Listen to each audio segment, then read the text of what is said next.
মলমাস বলুন, অধিক মাস বলুন, পুরুষোত্তম মাস বলুন, এটাতে ভীষণভাবে কাজে লাগে। আর একটা হচ্ছে আত্মশুদ্ধি, একটা সে বলে না জপাত সিদ্ধি। আপনি হয়তো উপাচার করতে পারলেন না, আপনি হয়তো তীর্থস্থানে যেতে পারছেন না শরীরের কারণে, ডাক্তারের বারণ, কেরিয়ারের চাপ আছে, বসের প্রেশার আছে, অনেক কিছু রিজন থাকে, ছুটি পাচ্ছেন না ছেলে মেয়ের, কিন্তু আপনি বাড়িতে বসে জবটা তো করতে পারেন।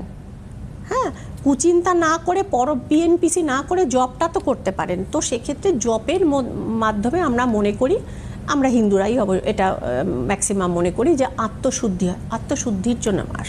এবং তার সঙ্গে যদি বলেন জ্যোতিষিক প্রতিকার কী হয়, যেহেতু আমি অ্যাস্ট্রোলজার, ক্রিটিক্যাল বাস্তু, কোনো বাস্তুতে হঠাৎ মনে হচ্ছে ছাদে কেউ যাচ্ছে, কিন্তু গিয়ে দেখা গেল বাড়ি শুদ্ধ ছেলে পুলে সব উঠে পড়লো, উঠে পড়ে মাঝরাতে ছাতে টর্চ ইত্যাদি সমস্ত জ্বালিয়ে দেখা গেল দেয়ার ইজ নোবডি, আবার আধ ঘন্টা পর থেকে আওয়াজ।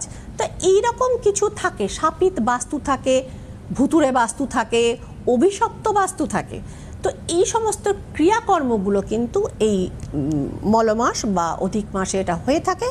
এবং ঋণ মুক্তির জন্য আবার সেই বাংলার বাইরে ঋণ মুক্তেশ্বর বলে একজন মহাদেব আছেন, তাকে ঋণ মুক্তেশ্বর মহাদেব বলা হয়। তার পুজো করলে কিন্তু ঋণ থেকে তিনি মানুষকে কিন্তু উদ্ধার করেন। এবং এটা কথিত আছে যে রাজা হরিশ্চন্দ্র তার ঋণ ভারে তিনি যখন বলেছিলেন সারা পৃথিবী দান করে দিলাম, তারপর তো থাকার জায়গা নেই, তখন তিনি কাশীবাসী হয়েছিলেন এবং ডোমের কাজ করে তিনি নিজের মানে তার আর কি ওই যেটুকু অন্য সংস্থান করা তাকে করতে হয়েছিল। সেক্ষেত্রেও তিনি ঋণ মুক্তেশ্বর মহাদেবের শরণাপন্ন হয়েছিলেন এবং তার পুজো ভক্তি সহকারে করে তিনি সেই ঋণ থেকে, ঋষি বিশ্বামিত্রের কাছে তিনি যে ঋণ করেছিলেন তার থেকে মুক্ত হয়েছিলেন। তা ক্রিটিক্যাল জিনিসের জন্য এই মাসটা। আর যদি বলেন সায়েন্টিফিক ব্যাকগ্রাউন্ড কি, আমার বুদ্ধি অনুযায়ী আমি যা বুঝি প্রসুন্দা, মাইনাসে প্লাস, যেটা আমাদের ফিজিক্সে শিখিয়েছিল ক্লাস 6-7-এ। তো এইটাই একটা মানে মনে করা হয় যে শুভ কার্যের জন্য নিষিদ্ধ মাস, অর্থাৎ মাইনাস বলে প্রচুর মানুষ এটাকে মনে করেন। আর মাইনাস মাসে মাইনাস যে কাজগুলো হয়, অর্থাৎ নেগেটিভ যেগুলো কাজ হয়, যেমন হচ্ছে মারাত্মক শত্রু দমন, কঠিন মামলা জেতা, বাস্তুর কথাটা তো আগেই বললাম। হ্যাঁ, ধরুন আজকাল চট করে হচ্ছে ভাড়াটিয়া আইন হয়েছে ইত্যাদি প্রভৃতি হয়েছে। একটা সময় ছিল না যে মানে টাকা দিয়ে ভাড়াটে তুলতে হয়েছে, একদম নামমাত্র টাকাতে তারা বছরের পর বছর বসে আছেন, এমন করছেন যে তারাই বাড়ির মালিক।